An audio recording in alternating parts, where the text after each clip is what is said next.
Your train pulls in 18 minutes late. Again. You've long since stopped being surprised by it. You shuffle off the platform with everyone else, fire off a text saying you'll be late, and get on with your day because 18 minutes isn't worth making a fuss about, is it? That single thought, that it simply isn't worth the fuss, is quite possibly the most valuable thing you own as far as the railway is concerned. Because that 18 minutes was money.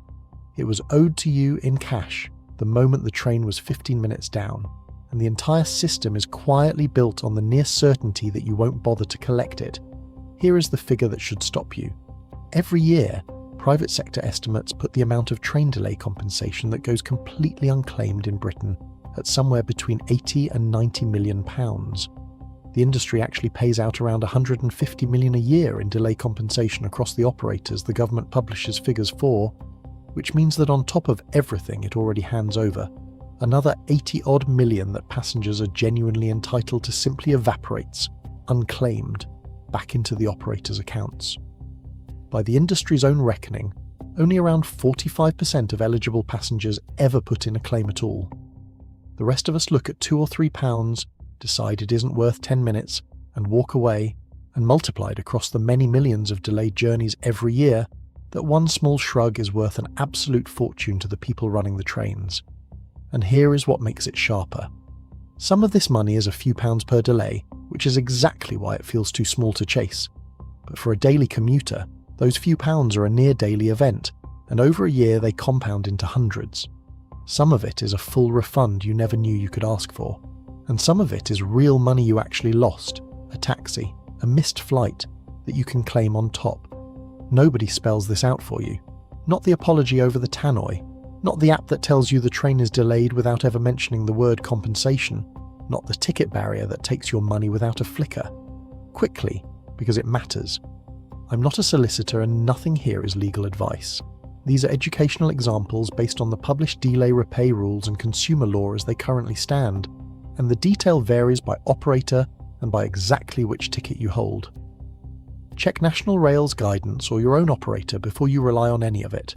My name is Jack, and this channel is for one group of people, the ones who did everything right, who turn up on time, buy the proper ticket, tap in and tap out, never dodge a fare, and simply want the service they paid for. You've kept your side of the bargain to the letter on a railway that breaks its side several mornings a week and then hopes you're too decent and too busy to mention it. I am here to hand you the version they never announce over the speakers. Subscribe, because next week I'm taking apart ticket splitting, the completely legal trick that can cut the price of the exact same seat on the exact same train by half or more, and why the industry very much hopes you never learn how it works. If you buy train tickets at all, that one pays for itself instantly. Before we start, one word in the comments. Do you commute by train daily, occasionally, or never?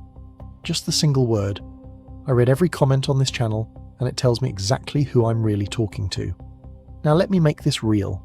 Meet Tom. He's 41, and 5 days a week he commutes from a town on the edge of the city into the centre on an annual season ticket that costs him just under £5,000. His morning train is late more often than it is on time, usually by 15 to 25 minutes, occasionally much worse. He has been doing this for years, and in all that time he has claimed compensation exactly never. Not because he doesn't know the scheme exists, but because each delay feels too trivial to bother with, and by the time he's home and fed and sat down, the moment has passed. He is the single most valuable kind of customer the railway has, entitled and resigned. He's not a complainer. He grew up thinking that making a fuss over small money was a bit undignified, and anyway the form always felt like more trouble than the couple of quid at the end of it. That instinct has cost him a small fortune. He is not unusual. He is the most ordinary commuter in Britain, and there are millions exactly like him. Let me show you everything he's been walking past. Number 1. The 15-minute rule almost everyone thinks is 30. Here is how it works. The national scheme is called delay repay, and the crucial thing most people get wrong is the threshold. The majority of operators now run delay repay 15, which means you can claim from just 15 minutes late, not 30, as most passengers still assume, and it scales up. A delay of 15 to 29 minutes gets you 25% of your single fare back. 30 to 59 minutes gets you 50% of it. 60 minutes to just under 2 hours gets you a full 100% of that single fare. and 2 hours or more gets you the full cost of the whole return. One more detail that changes everything. The delay is measured by when you arrive at your final destination, not when you set off. So a train that leaves on time and then loses 20 minutes on the way still counts in full. Tom's 15 to 25 minute mornings have been sitting squarely in that first and second band for years, several times a week, every one of them claimable, every one of them ignored. And notice how cleverly the threshold is misremembered across the whole country. Ask almost any commuter when they can claim and they'll say half an hour, because that was the old rule for years and nobody sent a memo when it changed. That single wrong number, 30 in the head when the real figure is 15, quietly disqualifies millions of perfectly valid claims before anyone even reaches for a form. Number 2, the season ticket blind spot, where the biggest money hides. Here is how it works, and it is the single most overlooked thing in this entire video. If you hold a season ticket, you can still claim delay repay for each individual delayed journey. The compensation is worked out as a proportion of the daily value of your pass, using the operator's calculation of what a single journey costs. Season ticket holders are the ones losing the most, precisely because they feel they've already paid up front. So a delay feels like it costs them nothing extra to claim. It doesn't cost nothing. Every delayed morning is a slice of that £5,000 pass you didn't get the use of, and the scheme is designed to hand a piece of it back, but only per claim, and only if you ask. For Tom, this is where the real money lives. Claimed properly, every eligible delay on his line adds up to somewhere in the region of £300 a year. Say that back to yourself. £300 a year, for years, left sitting with the train company because £2.50 at a time never felt worth the effort. And the cruelty of it is that the people with the most to claim are precisely the ones least likely to bother. A season ticket holder has already handed over a lump sum so large that a couple of quid back on a Tuesday feels almost insulting to chase. But that lump sum is exactly what makes the daily delays add up. You have prepaid for a service that is failing you on repeat, and the scheme is the only mechanism that puts any of it back. Did you know you can claim even when the delay was not the train company's fault at all? Type yes or no. Most people talk themselves out of it. Signal failure, not their fault, can't claim. And on the delay repay scheme, that instinct is almost always wrong. Number 3, the whole journey rule and the missed connection. Here is how it works.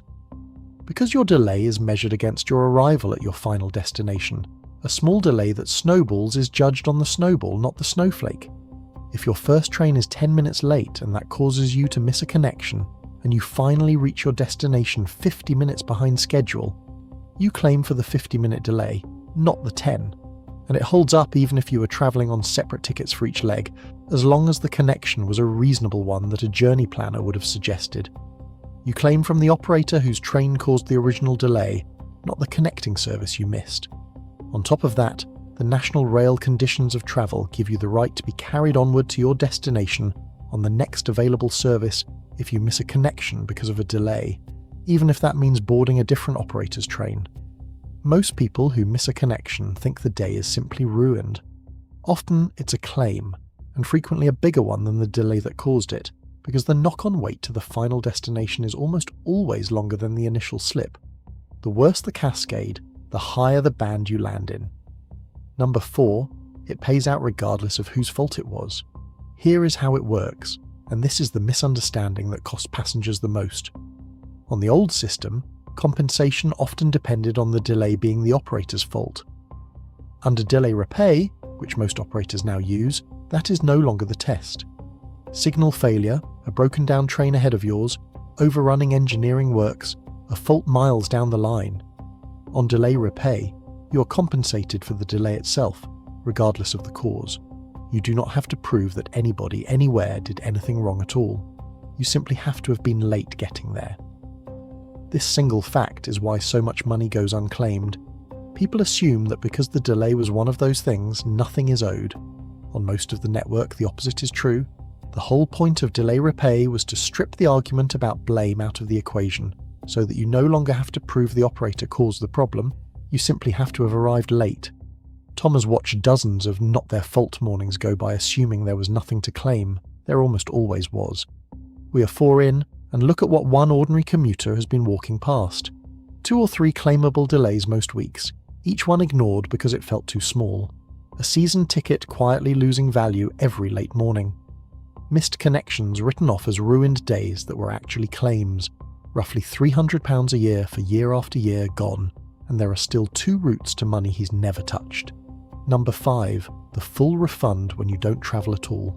Here is how it works, and it is completely separate from delay repay.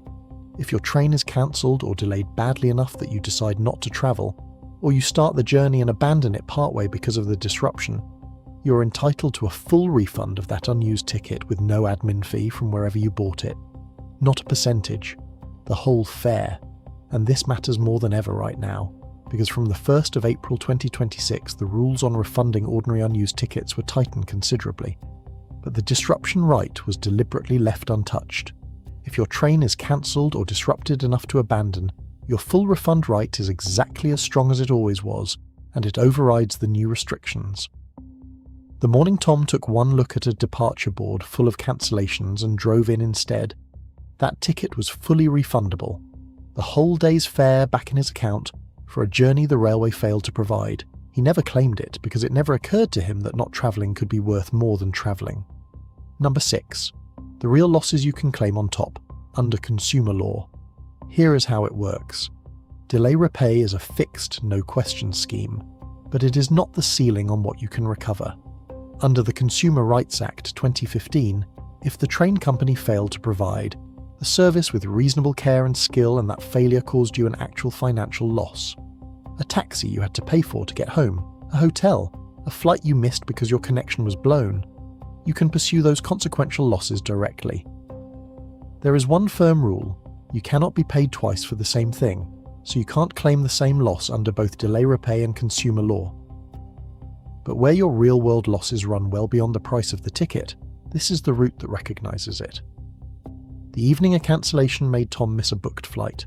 The fixed delay repay payment came nowhere near the cost, and the rest of it was potentially recoverable, if only he'd known to ask. Now let me show you the part that changes everything. The reason £80 to £90 million a year genuinely goes unclaimed. It is not mostly that people have never heard of delay repay. It is that each single claim feels too small to be worth the bother. £2.50, a fiver, 10 minutes of filling in a form against the value of a coffee, and that maths, that specific deliberate feeling of not worth it, is the moat. It is what protects the money. But it only works on people who think in single journeys. Think in years, as a commuter must, and the picture inverts completely. Those trivial sums are a near daily occurrence, and claimed consistently they become hundreds of pounds a year of standing income. Better still, most operators now offer automated delay repay. You register your smart card or account, and when you tap in and tap out, eligible claims are generated for you, automatically, with no form at all. The friction that stops most people can, on many lines, simply be switched off. And here's the flip that matters beyond your own pocket. Every claim you make puts a cost on that delay for the operator. Unclaimed delays are free delays, and free delays never get fixed. The single most effective thing a passenger can do to improve the railway is to make failing them expensive. Regulators can set targets and ministers can make speeches, but nothing concentrates an operator's mind like a compensation bill that climbs every time a train runs late. Your claim is a vote, and it is counted in pounds. Now, to be fair, because the honest version is the one that works, not every delay qualifies, and not every operator is equally generous. A handful still use the older 30-minute threshold rather than 15, Grand Central and Cross Country among them. So check yours rather than assuming.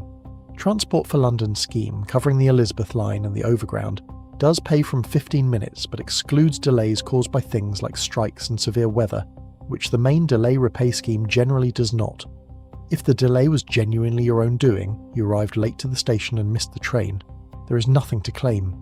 Season ticket compensation is calculated differently between operators, so your figure will differ from Tom's.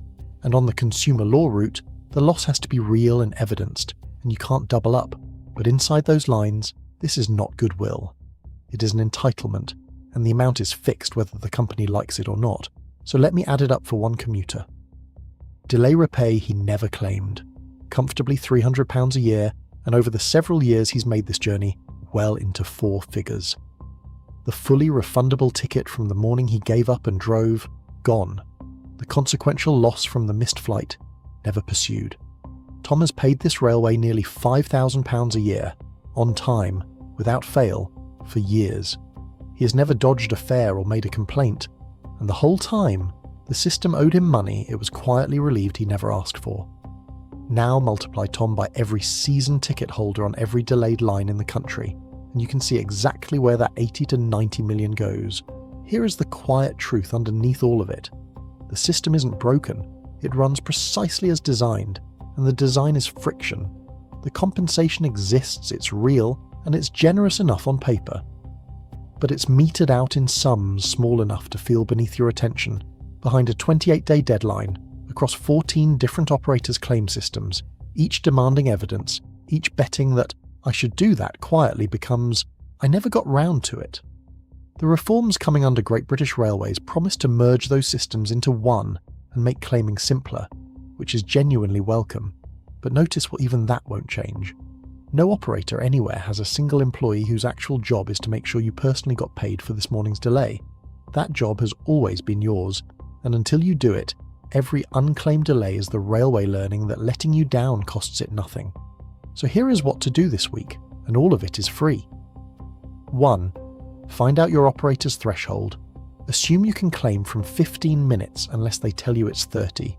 2. Claim every eligible delay within 28 days, measured by when you arrived at your destination, not when you left. 3. If you hold a season ticket, claim per delay. That is where your biggest money is sitting. 4. Turn on automated delay repay if your operator offers it. Register your smart card or account and let the claims fire themselves. 5. If disruption ever makes you abandon or skip a journey, claim the full refund from your retailer. That right survived the April 2026 changes. 6. If a failure cost you real money beyond the fare, look into a consumer law claim and keep every receipt. And the simplest habit of all, the moment a delay bites, screenshot the delay from the National Rail app there and then. So the evidence is already sitting in your pocket by the time you come to claim. Every link and a claim checklist is in the description. And one last thing that doesn't sit on a spreadsheet. What the railway takes from a commuter was never really the £2.50. It's the stolen mornings, the meetings walked into halfway through, the nursery pickup missed by minutes, the low daily dread of a journey you cannot rely on, the slow erosion of ever trusting that the thing you paid £5,000 for will simply do what it promised. The compensation doesn't give any of that back, and it isn't meant to. All it does is put a price on the failure and return a sliver of it to the person who absorbed the whole cost. The real tragedy is that the price is set so low per morning that the person it's owed to decides it isn't worth collecting, which is precisely the outcome that keeps the trains late. So, which of the 6 surprised you most? Drop the number below. 1 for the 15-minute rule, 2 for season tickets, 3 for missed connections, 4 for the no-fault payout, 5 for the full refund, 6 for consumer law losses. Whichever number gets the most comments becomes the focus of next week's deep dive, so your vote genuinely decides it. Hit like, subscribe if you haven't already, and then send this to one person you know who commutes by train and just sighs at every delay without ever claiming a penny. They're almost certainly owed money right now. They just decided a long time ago that it wasn't worth the fuss, which is precisely and profitably what they were always meant to decide.